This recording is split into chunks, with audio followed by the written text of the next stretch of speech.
Welcome to Your Financial Journey, the podcast that gives your financial journey direction. Today, we have a very interesting speaker. I'm really looking forward to interviewing Abraham Okusanya. Abraham is, the bio is just completely blows me away. So Abraham is the founder of the CEO Global App Timeline, a vision to help 10 million baby boomers face retirement with greater clarity and confidence. He's also the author of the book Beyond the 4% Rule and has authored several industry papers, including the Financial Conduct Authority, the Chartered Insurance Institute, and also the Personal Finance Society, just to name the few. He is a chartered financial planner and also wealth planner with a master's degree, but he thinks that no one cares. It brings me great pleasure today to introduce Abraham Okusanya. I'm really looking forward to the interview today. Welcome to Your Financial Journey. Hi, Michaela. Thanks for the lavish introduction, I must say. As you're reading that, I'm standing here thinking, is she talking about me? Yes, I am, and we'll be getting into it a bit more about that. So what we're really looking in Your Financial Journey podcast really is to understand your success story and to celebrate that. But not only that, to understand the highs, the lows, and everything in between. I'm going to start off in the deep end. One interesting thing that I'd like to start off with is we've got a few things in common. We've almost got three things in common, which based on research I've found out. Number one, we come from a banking sector. So I'd be interested in finding out a bit more about that and how you started there. And I think secondly, well, we're both chartered wealth managers, which is very interesting. And I think it's much needed in the financial industry that we are in today. And lastly, I would class you as a bit of an eccentric like myself. So but we'll get a bit more into that as we go along.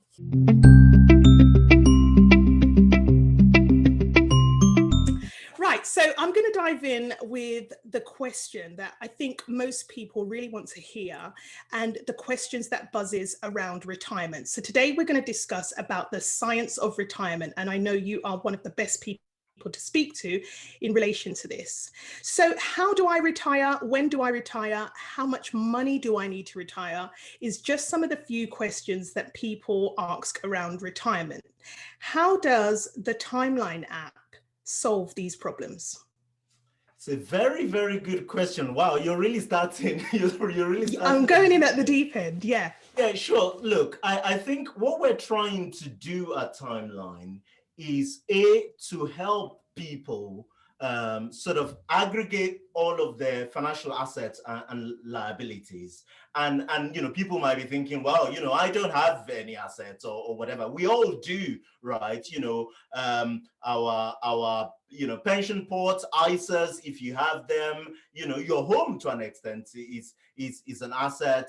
If you live in the UK, you're entitled to a state pension. So the real first starting point is to get a good picture of what that looks like, right? What is it that you have today?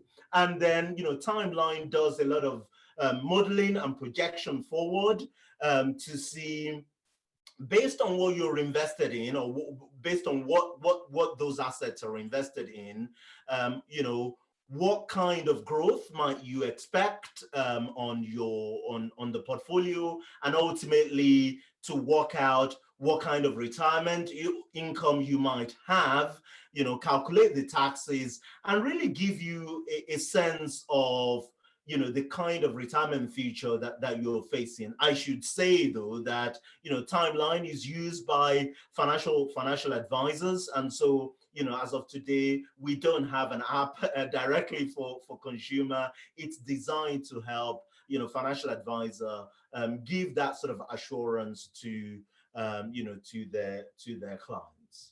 I think that's ultimately key, because I think retirement planning is such a complex sector. It's full of jargon. It's sometimes very overwhelming for many people. And I think it is one of the industries and one of the sectors that people do depend on to seek financial advice. So I think it's really good, that the app is directed to financial advisors, who then are the people who then, help people understand their retirement needs and so on and so forth. So I think it's perfectly placed in line with that. The timeline is definitely the highlight, and wanting to help 10 million people. I mean, that's absolutely fantastic. Tell me a bit about your journey. How did you get to where you are today? Yeah, no, that's good. Thank you. Look, I started as you did in banking. Did my time. Started at the at the lowest level, if you like, and ultimately worked my way into investment services. And a couple of years ago, must be what, about a decade ago, I quit my role within a large banking group, and ultimately came into the world of IFAs, as you might call it. And ultimately I worked as a consultant to financial advisors, to pension providers, for 7 years. So I ran my own consultancy, and it was in that process that I came to the conclusion that the way the industry did retirement planning sucked, right? And it still sucks today to a large extent. And that journey began for me sort of in 2015, when there were some changes made to the UK pension system. I don't know, some people on this call might recollect, maybe they don't, but this is smeared in my own mind forever, when George Osborne, the then Chancellor, stood in front of Parliament and uttered a few words along the lines of, no one would have to buy an annuity. And essentially that sets off a number of chain reaction. I remember writing, an article at the time about how those few words essentially changed the UK retirement landscape, because what it meant was that people have to figure out, first of all, how much money they needed to save for retirement, right?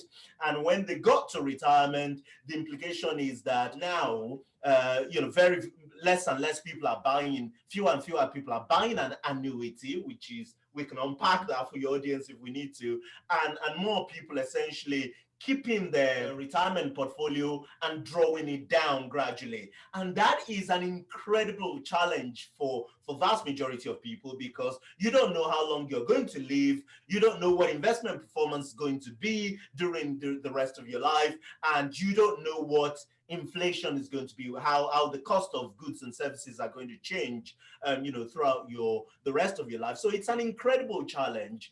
And so we started then.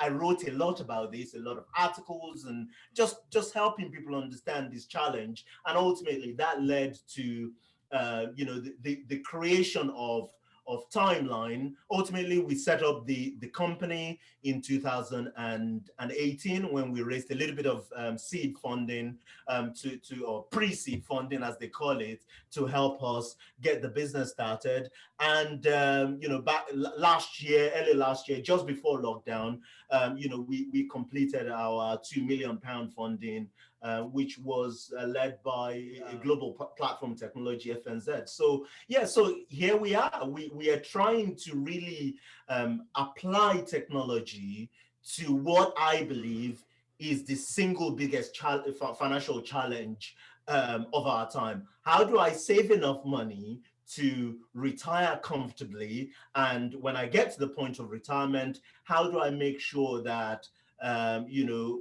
my resources, my money, last me a lifetime?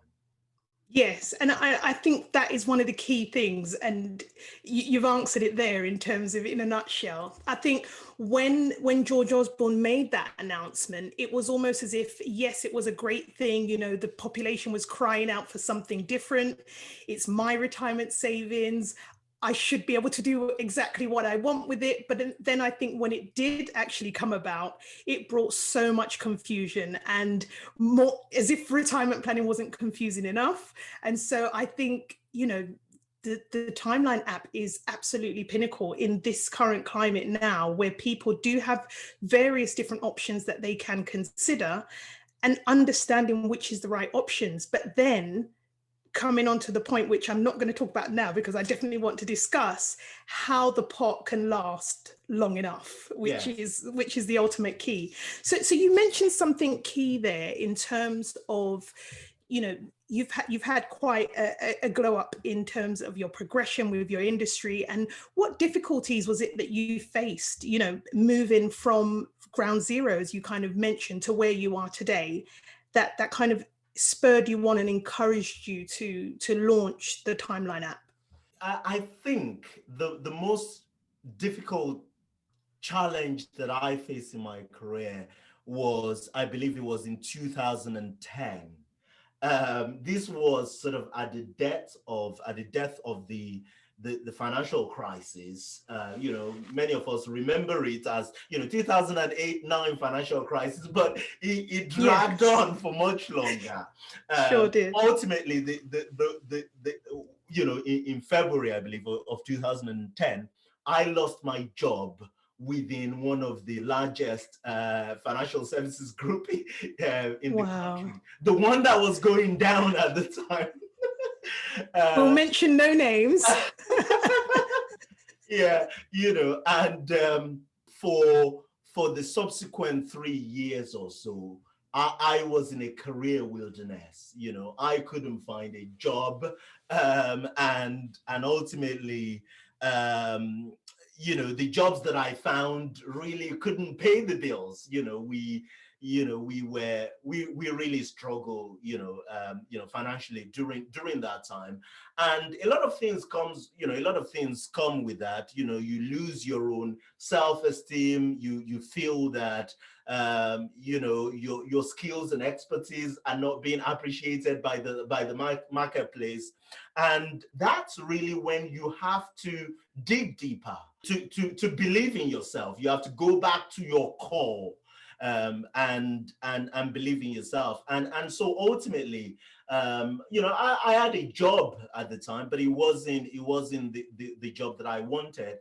And that was what spurred me ultimately, you know, to create, you know, my consultancy business, Finalytic, so which we set up, I believe it was in 2013. So essentially what happened was, must be August of 2000 and summer of 2000 and, you know, summer of 2012, I was quitting my day job, you know, this job that I didn't really like, you know, grateful for the job at the time, but it wasn't, you know, using the best of my strengths and my skill. I quit my job in July, and my wife, in our finite wisdom, quit her own job in August of that same year to start a master's degree. And we had a little baby. We had a daughter.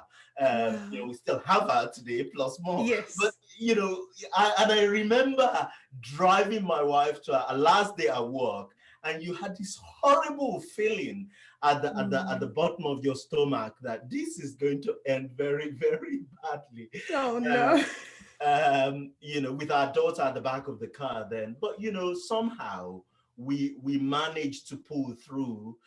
You know, the consultants, they started picking up. We took on our first client, and then our second, and then our third. And one of the things I just learned throughout the process is you really have to bet on yourself. You really have to believe truly in yourself and put yourself forward. If there's anything that I did, you know, throughout this time, is basically, you know, to write about every little thing going on the industry. I had an opinion on everything, you know, and it wasn't always, you know, of course, right opinion, but you know, blogging was incredibly valuable for me. You know, just going out there, sharing my thoughts, my expertise, you know, with anyone who cared to listen. And we won a lot of business off the back of that from PLCs, including, ultimately, we had the likes of Aviva, become clients of the consultancy firm, because I have to say, I wasn't afraid to put my ideas, my thought forward. And once you had a little bit of spring in your step, don't slow down, just keep going. And ultimately, that's how I would sum up what was the most challenging part of the journey for me. Yeah, and that's really interesting that you mentioned that. And I think many people achieve great things through experience. Would you agree? Oh yes, absolutely. I don't. This is the thing. I don't think that, I remember that, growing up and as a teenager, I'd always wanted to, run businesses and do things. But I don't think that I would have done it if I hadn't lost my job when I did, right? Because it was, comfortable. It was a good job. Yeah. And, but, I don't know if Yes. it's the right saying. I think they say things like, there are people who are born great, but there are people who have greatness thrust upon them or pushed upon them. What were some of the valuable things that you learned about money growing up in general, that has helped fueled, some of your experiences that you share today? The thing I remember most growing up about money is not having enough of it. Right. Or not Right. having any at all. Yes. So I grew up in a household where my parent worked very, very, very hard, but we never had enough, enough money. We never had, the thing, what you might consider all the good things of life. And Yeah. I remember sort of saying to myself, promising myself that when I grow up, I'm gonna make sure I'm gonna make sure that I have as much money as I needed, and make sure that the generation after me don't have to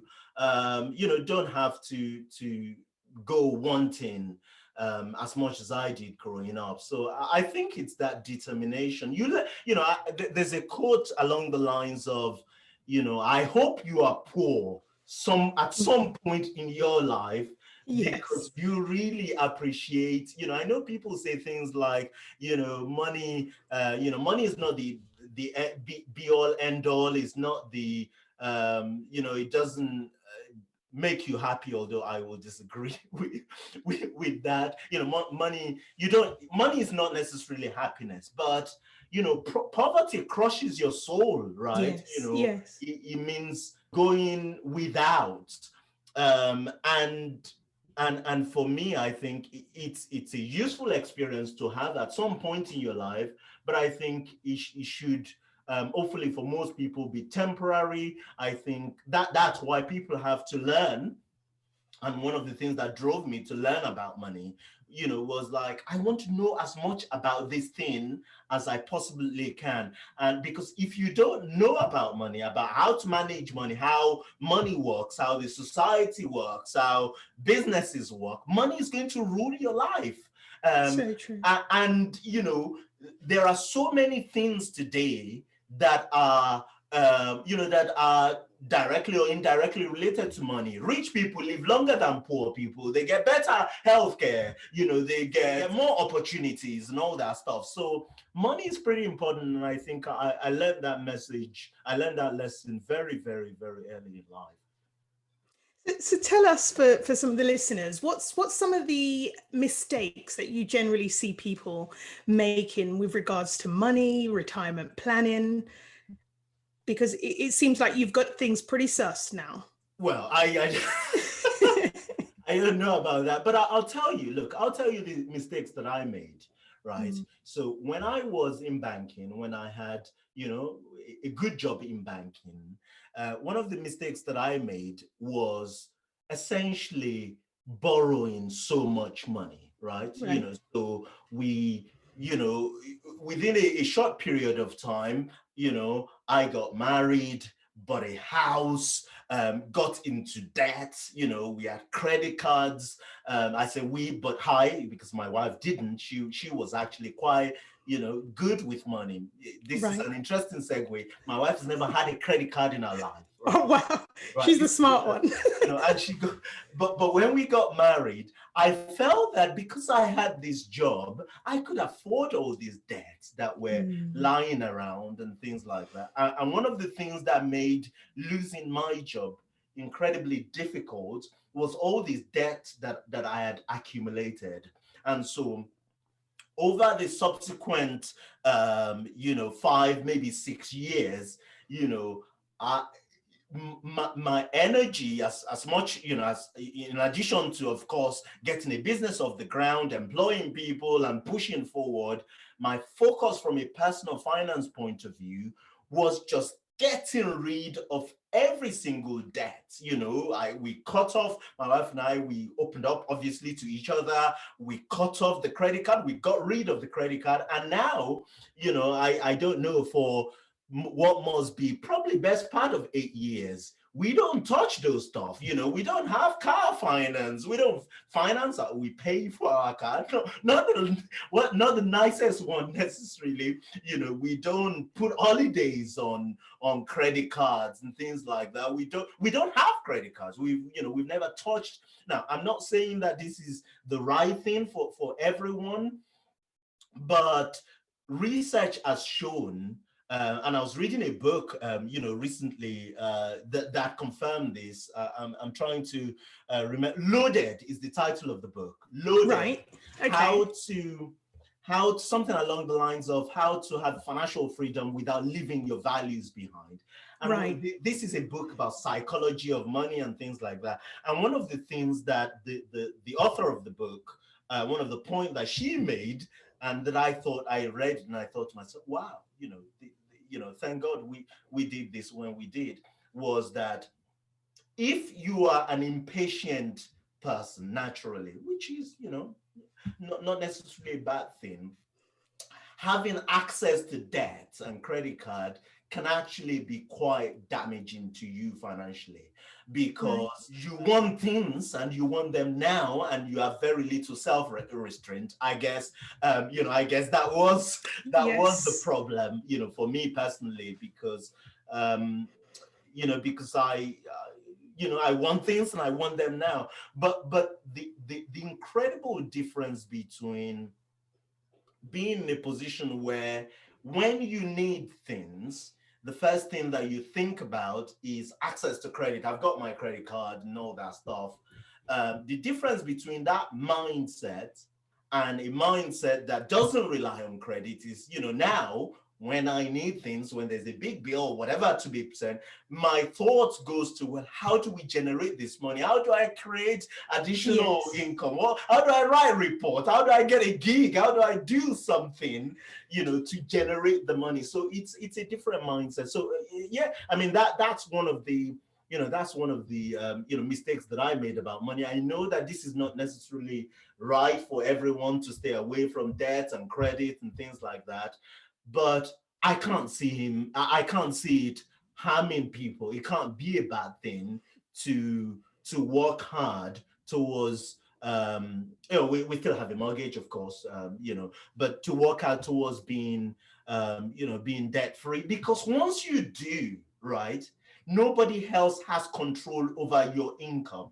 Right? Yes. When your income comes in, right, most people today, I'll guess, when the income comes in, and by the way, your income is the most important, most powerful tool that you have in creating wealth. We can have a conversation about, of course, increasing the income and all these things, but let's just start where we are. Once the income come in, if there are other people who already has, a claim on your income before you come in, before you pay the mortgage, you pay the credit card, you pay the car loan, you pay this, how much money then do you have left to save and to invest for the future? And so I think this is the problem. Again, again, I'm qualifying this because I'm not saying that, oh, it's necessarily everybody's fault or, always totally within their control. There are people who, within, who necessarily all of these things aren't within their control. We have to be mindful of that. We have to be mindful of that. But the point I'm trying to make is that if you can gain as much control as possible over your income, and you put yourself in a position where you can save and invest for the future, I think that's half of the problem around retirement solved. And I love that. I think one of the major things I took from that is, it's not just about spend what you have. It's more about, if you've got a certain spend, actually creating that additional income. And I think a lot of people don't think or look at things in that way. So I think that's a beautiful analogy and way to look at life in terms of managing finances, actually creating the income for your expenses, rather than depending on, financial debts and liabilities.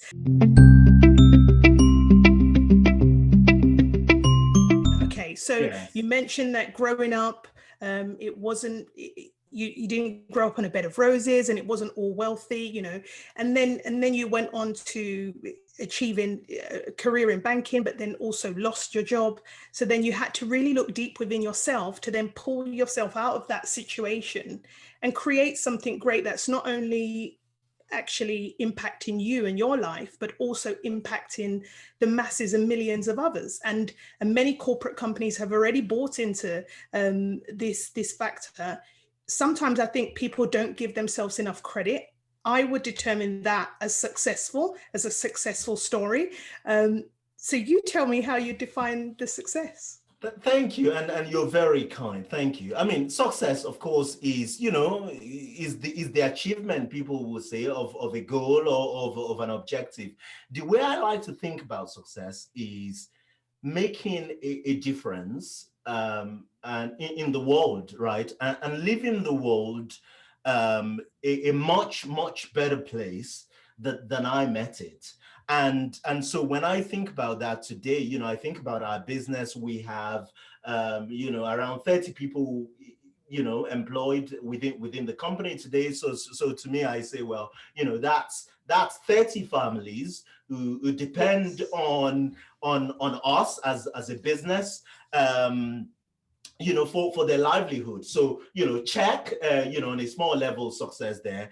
I look at our technology, there are literally hundreds and hundreds of firms who use our technology to plan their clients' retirement future.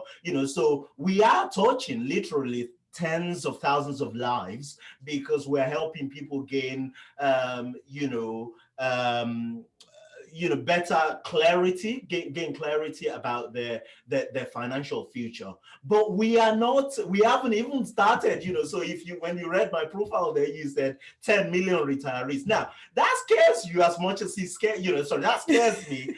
Sounds big to me. So if I think about what we're trying to accomplish, and where we are today, I think there's a lot of work to do. And, that's what drives me as a person. That's what keeps me, gets me up in the morning. I was going to say, so what keeps you striving? What gets you up out of bed? So, yeah.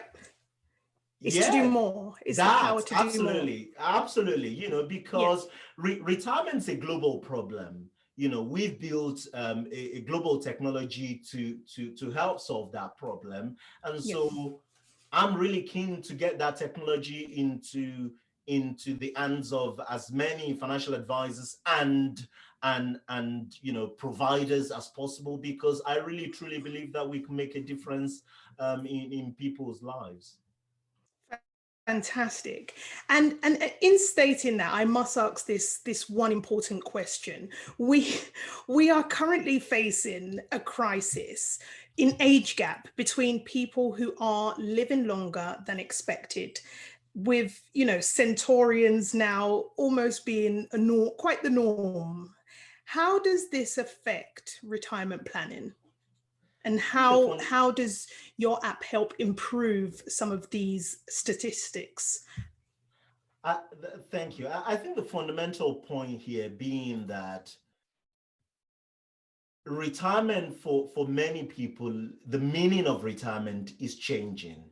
One way to think about the fact that people are living longer is to say, well, if we become fixated on retirement being, happening around in your 60s, right? In your early 60s, then the implication of that is that you need that money to last very long. For many people, 30, 35, maybe even 40 years. So this is one of the things that Timeline helps you with when you, based on your current age, Timeline helps you estimate, the chances or the likelihood of you living till 90, till 100. So first of all, we give you a very clear idea of what your longevity is. But we don't stop there, right?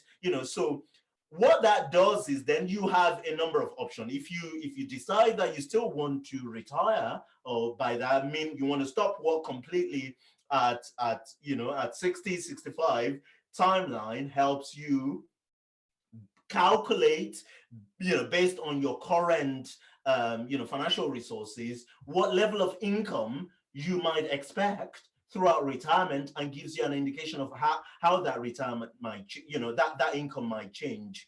And there are a number of different levers that you can pull, in terms of, if you changed your investments, maybe to take a little bit more risk, how does that affect the income that you get in retirement? What if you are flexible about how much money you take from your retirement pots? So for instance, when the capital market or the investment market is a little bit wobbly, like we saw in March, maybe you take a little bit less from the portfolio during that period, so you give it time to recover.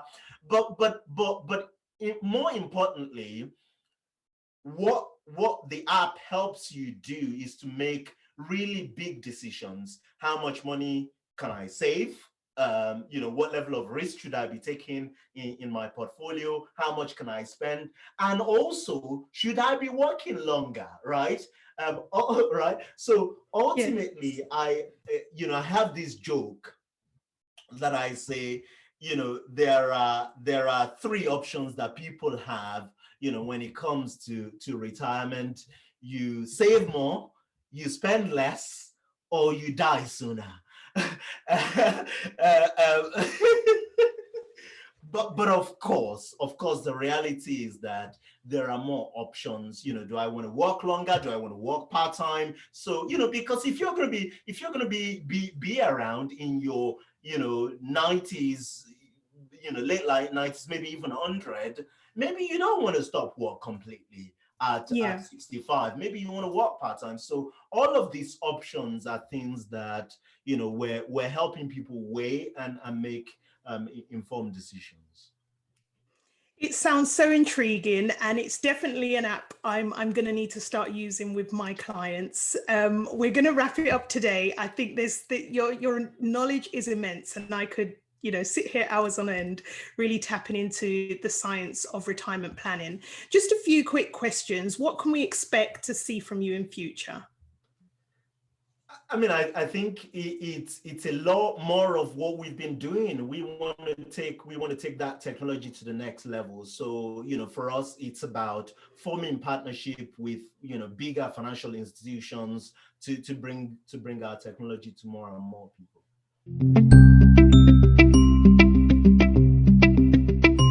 And what 3 tips would you give to our listeners to improve their financial journey? Learn how you can improve your income. That's the first thing. This is an ongoing battle for all of us, right? So that's one. 2 is, if you can, get out of debt.